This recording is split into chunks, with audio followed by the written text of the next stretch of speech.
sure by now you're guessing what the car is in for. Usually when it comes in with that, it didn't drive here. And the car was backed into our spot, so it came on a tow truck. Yeah, the clutch has completely gone out on this one. Future plans are probably forced induction, so on this we are going to go with our favorite clutch Masters FX300. Not only does it handle the power, but it is the smoothest and lightest clutch. It's the closest thing to OEM that we've found. So you have the very OEM feel with a light pedal pressure. I know I've shown you this trick before by moving the hood prop here. A lot of time it gets stuck in here. A little bit of this guy. Give it a blast right there. Twist it this way and that way and rotate it. Come right out. You don't have to force it and pull it. Break it. Again, that slot there. Alright. Shift knob comes off. There's a 14 goes under here. Right there. Let's set the camera down. You can unlock this. Shift knob comes right off.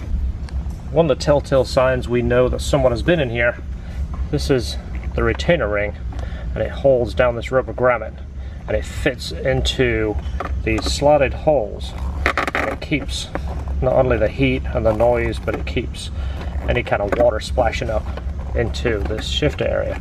So as you see, this is completely loose, and let me just pull it off here.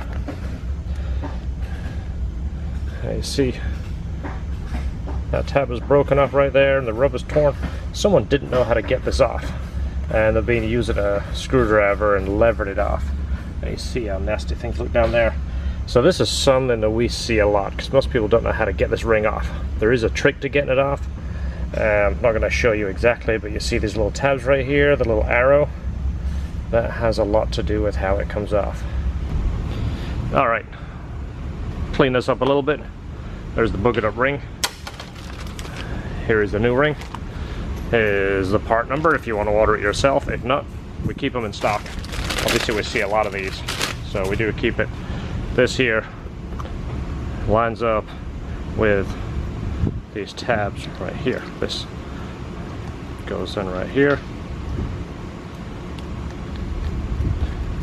There we go. This does have a split here, but it's not going to hurt anything. I'm not going to sell him one of these. So we sell you the part. We're not going to sell you the install because it's not that much of a deal to install it, so we're not going to nickel and dime you.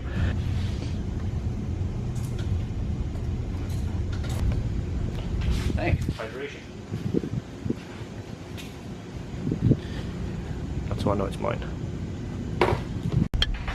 There's our nasty shifter. I'm going to go ahead and take it apart and clean it and re-grease it with some nice Honda grease. Alright, we've got our shifter apart and cleaned up. These parts we grease.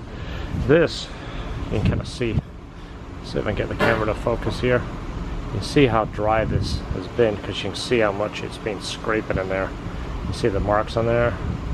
This has been dry for a while. It's had no grease in it. So I've shown you this on a previous video, but these are the drive shaft bolts on an AP1. These usually, again, we know someone's been in there because that bolt's all buggered up. But these, that's actually a different bolt. These not only are a very soft bolt, they have a very shallow area for the wrench to go in. Here's a close look. Here's one of the bolts that just came out of it.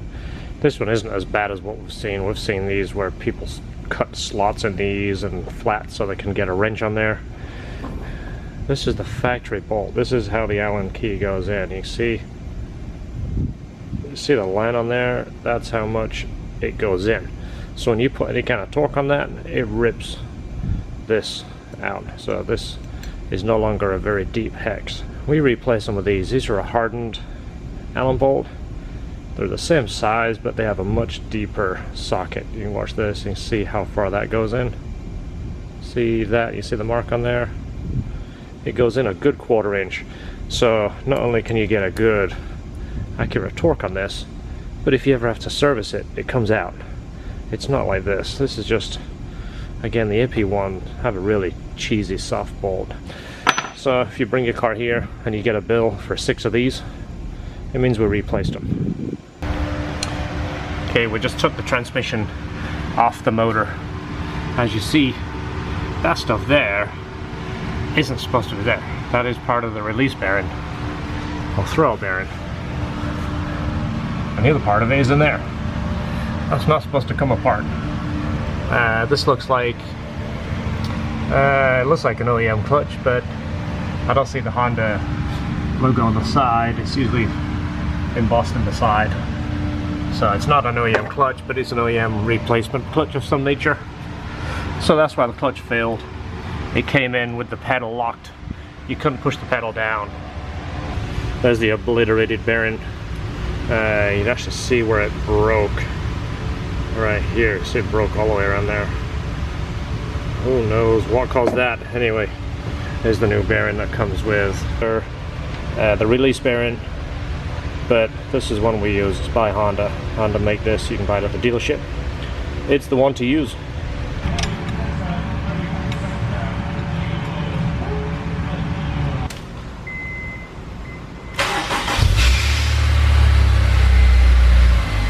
That noise you hear after it starts, that's the starter hanging out. We hear that a lot. We replace a lot of starters because of that. Obviously, see, it works. Yep. Is it good? Yep. Alright, jump out real quick. Just leave it running.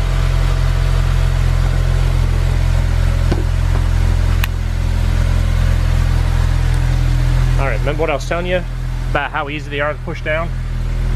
Okay, here's a clutch pedal. Watch this. 2 fingers. Now, I'm not He-Man or anything. Oh, maybe I am. But 2 fingers. Go try that with your performance clutch. Ready? 2 fingers. All the way down. All the way up.